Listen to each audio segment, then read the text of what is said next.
Ever noticed chaos, calm? The game is on. Someone's pacing. Someone's yelling at the screen like the referee personally betrayed them. And then there's that one Gen X parent. Calm, almost unreadable. And here's what most people miss. What looks like apathy might actually be adaptation.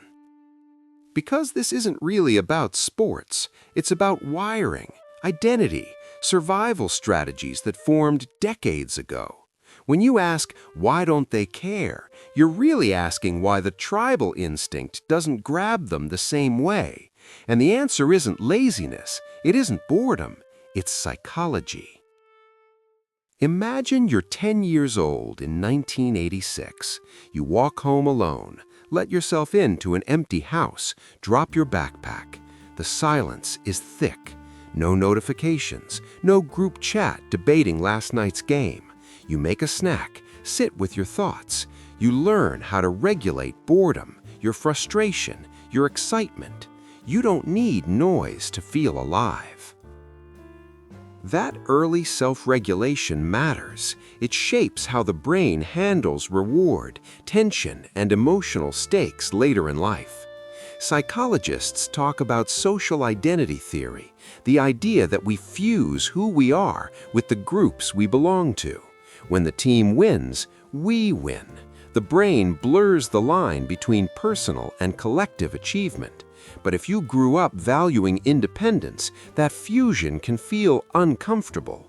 You might enjoy the game, but you don't hand over your identity to it. And here's the uncomfortable layer. Sports fandom activates ancient tribal wiring. For thousands of years, belonging meant survival, food, protection, status. Thousands chanting the same colors, the same slogans. Your nervous system reacts. It feels primal. But Gen X matured during distrust of institutions, corporate expansion, and economic instability. Allegiance didn't always feel safe. Many learned to participate, but not dissolve. Now, let's peek inside the brain, but stay with me.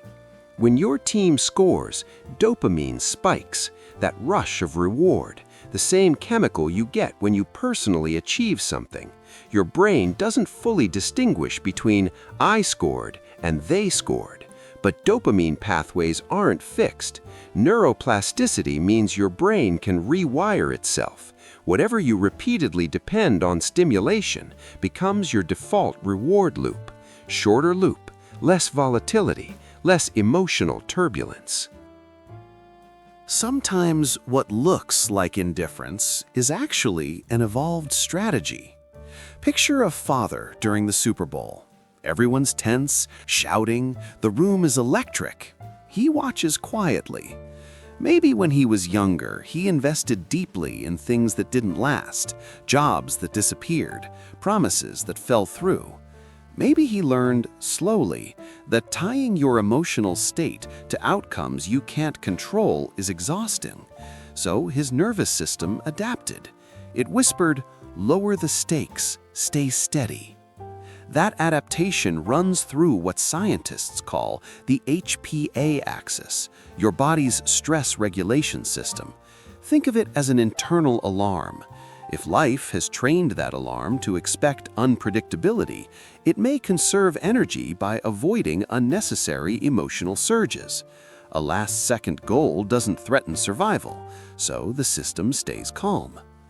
But let's not romanticize detachment. Because fandom isn't foolish.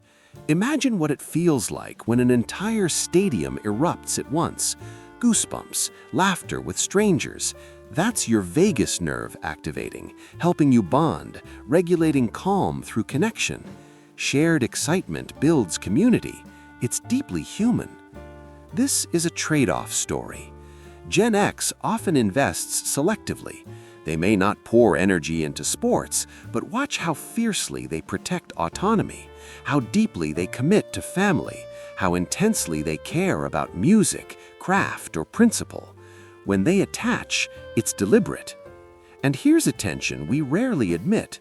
Why does it bother some people when someone doesn't match the crowd's intensity? Calmness can feel like judgment. When everyone is shouting and one person stays quiet, it quietly challenges the script. It asks, is loud emotional fusion the only valid way to care? Emotional intensity is not the same as emotional depth. Some people feel profoundly without broadcasting it. Loyalty is measured through actions, not volume. Belonging is expressed through consistency, not spectacle. There's also the modern media layer. Obsession requires reinforcement. Imagine seeing endless highlight reels on your phone, constant notifications about fantasy league points, every statistic gamified. Gen X didn't grow up inside that amplification loop. Without constant stimulation, the neural reward loop never tightens the same way.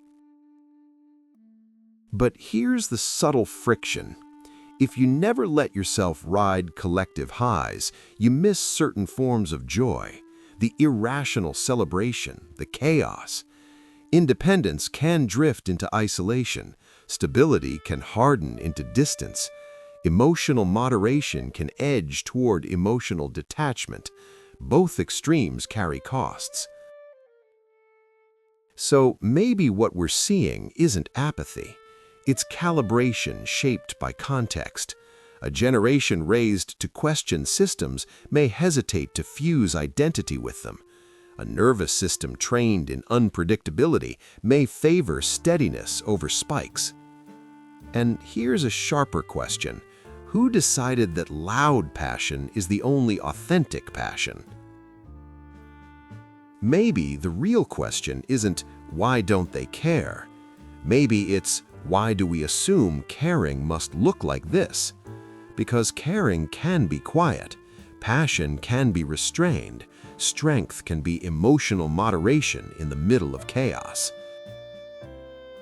So the next time you see that calm Gen X adult during a nail-biting game, don't assume detachment. They might simply be careful about where they invest emotional currency. They might have learned decades ago that peace is worth protecting. And that choice, steady over spiking, deliberate over tribal, might not be indifference at all. It might be evolution. Now, I'm curious, when the room erupts, are you the one shouting or the one observing? And more importantly, what shaped that in you?